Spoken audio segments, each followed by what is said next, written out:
Nelson, so great to be with you. Thank you for joining me. Thank you very much for having me. I have heard just great things about the Carrinho Group, and I know that you're working with IFC, and I know that you play a major role here in Angola in the agriculture sector, and would be great to start just hearing from you what are some of your major priorities when it comes to developing the sector, the agriculture sector here in Angola? And in particular, I've been learning since I arrived that Angola has so much potential in agriculture, yet today is a food importer. What are you doing to try to close the gap and achieve more self-sufficiency and opportunity here in Angola? Thank you very much for having me and talking about development and talking about, let's say, the agribusiness, which is something that I have a great passion about it. So, let's say, I had the opportunity to be an entrepreneur, and the biggest challenge that we have as African entrepreneurs is that we basically have to fully understand the entire process. We have to do from A to Z because there is no platforms that support that. So what we're trying to do with Carrinho in the agriculture sector is basically to create this platform. We are trying to make sure that the farmers can focus on their core business and that we can then provide, let's say, the value chain all the way to the table. So what I'm trying to say is that Carrinho basically provide the inputs on credit to the farmer, then Carrinho provides technical support, and then we do the most important for entrepreneur. We guarantee them market. So we make sure that everything they're producing has a market. And I think that has been the driver of that recently boom of Angolan agriculture.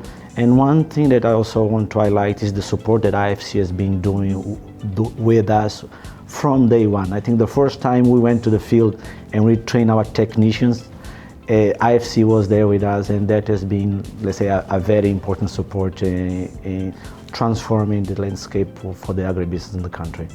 Thank you so much for sharing that. And what you're describing is exactly one of the major gaps that we have identified, which is this platform approach, where you bring in smallholder farmers into cooperatives, access to value chains and markets, and with the supporting tools, whether it's finance, digital tools, information, capacity support. And we launched just a little while ago this initiative called AgriConnect. So it's very interesting to hear how you yourself felt the need to create this platform, which we're now rolling out globally. But I want to come back to the way you work, because you're along the value chain, basically. And you work, as you described, with smallholder farmers, more commercial farmers. One opportunity that we think agribusiness has is job creation. What has been your experience with creating jobs along the value chain, given that you are involved in so many different parts of agribusiness? So I think the only way, and when you look at our demographics and everything, the only way you can tap job creation at scale that a country like Angola needs, let's say around 1 million Angolans get into the job and need position every year. I think creating these platforms gives the opportunity to create hundreds of thousands of jobs basically on a yearly basis. When I look at Angola, which I have the most experience, if we're gonna be, let's say, successful socially and economic, it will have to do a lot with the job creation that the agribusiness can provide. So I'm a truly believer on that. Yeah, that's so exciting. And I think there's a lot of opportunity for young people to come in and really contribute in how we think about agribusiness in the future. That's great.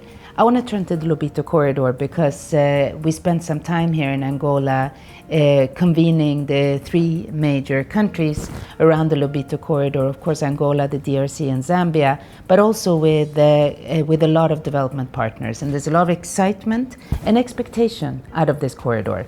How do you see the potential of this corridor to advance what you're trying to do, which is to really scale agribusiness, and again coming back to creating jobs, attracting investment?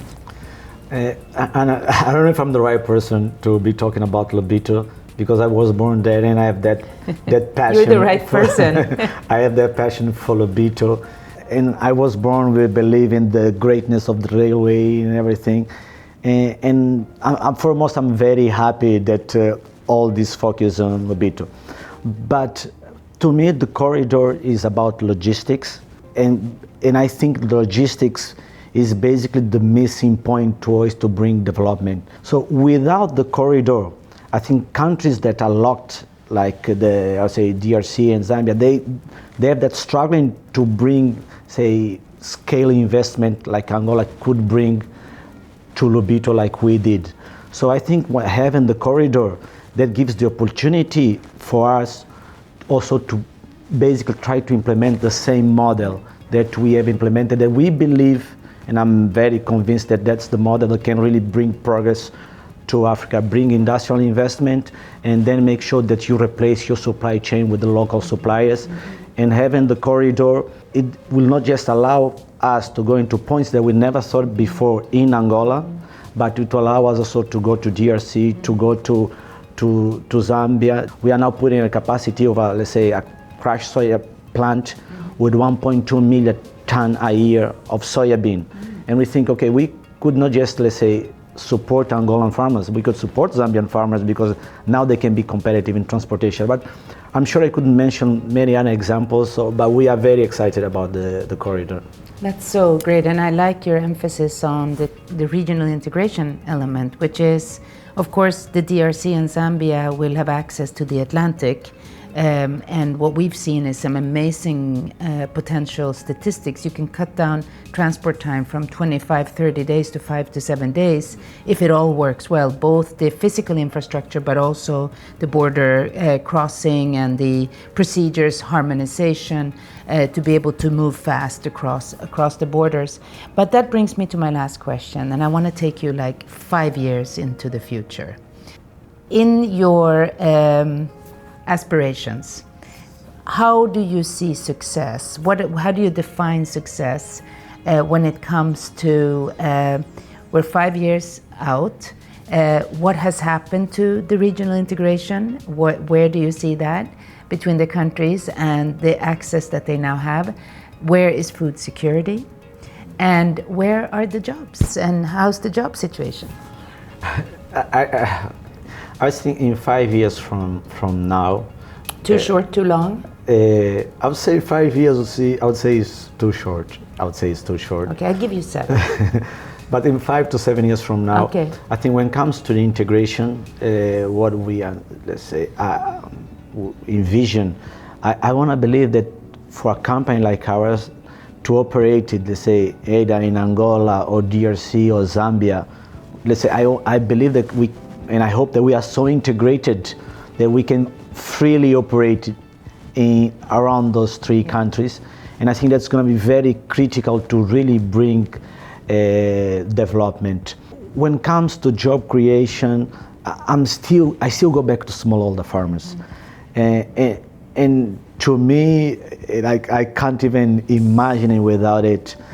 I think they really represent let's say the largest opportunity that our country in sub-Saharan Africa can have. But I know, and from my personal experience, we still do not know how to tackle this opportunity. We still, I want to believe that we as a company are 5 to 7 years away, that can almost become like a commodity, that you can go into a rural area of Angola or DRC or Zambia, and you can really, let's say, find people want to work, want opportunities out there, and they just need their support, and they can go, let's say, from, I would say, extreme poverty level into an entrepreneur. So I think this is, I really believe in, and to be fairly honest, I'll be very disappointed, very sad if that didn't become a commodity, that we can just fully implement the millions of Africans into basically entrepreneurship level. So that's what I think. That's what you work for. Yeah, that's what my fully dedication is in that. No, I hear that, and I see it. Sure, and it's really also ours because we share so much the concept of the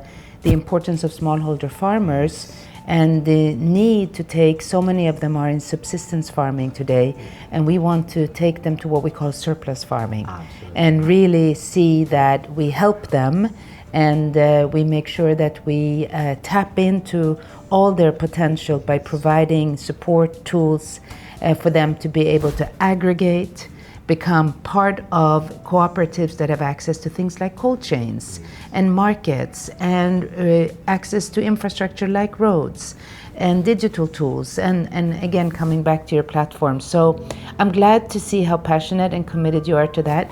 We are too, so we'll continue working together on this. Thank you very much, and I hope that in 5 years from now we can be talking about how we did it. So let's do that. I'm really all for it. And if it happens sooner, we'll meet sooner and talk about it. That's a deal. Yes. Okay. Thank you so much, Thank you very Nelson. much. Wonderful to meet you. Thank you. Thank you.